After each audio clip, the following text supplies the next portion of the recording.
And it's Ken Kraetzer for Sons of the American Legion Radio. We're in Buffalo for the Army Buffalo football game. It's going to kick off in a couple hours. We've got a big tailgate going on here. Lots of Army alumni out to watch the game and meet each other. And we have one of the alumni leaders from West Point, Deborah Pawlowski, graduate of 1982. Deborah, great to see you today. You got a big group here for the game.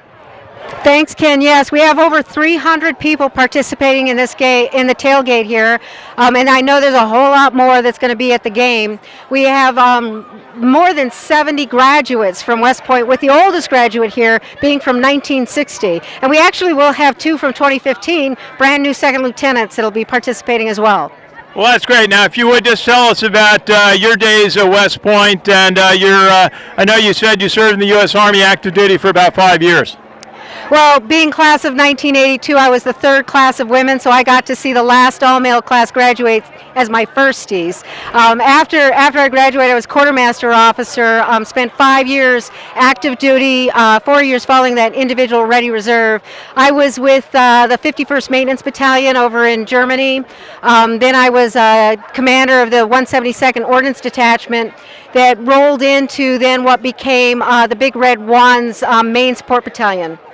That's great. My dad was a U.S. Army officer in Europe in 1940s and again in the 1950s, and he'd be proud of your service.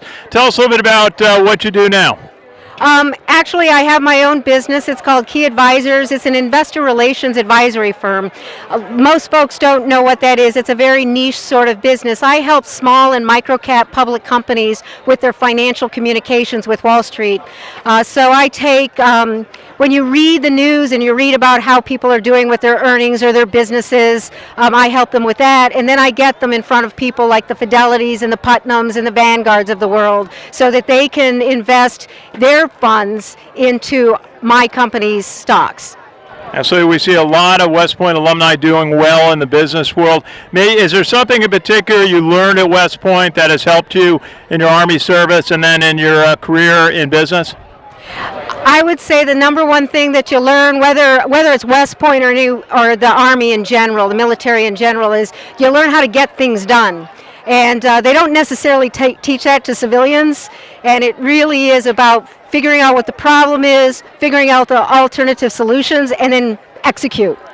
It's funny, that's my company's motto, get things done at CVSI. Now, Deborah, what does it mean when the Army football team is 3-0 and looking to have a great season? Go Army! B-U-B! We've got to win. Okay, Deborah Pawlowski, graduate of West Point, class of 82, veteran of the United States Army. Thank you for your service from all of us at the American Legion, and enjoy the game. Thanks, Ken. I appreciate it. Our pleasure is Ken Kraetzer for Sons of the American Legion Radio at the University of Buffalo for tonight's game with Army.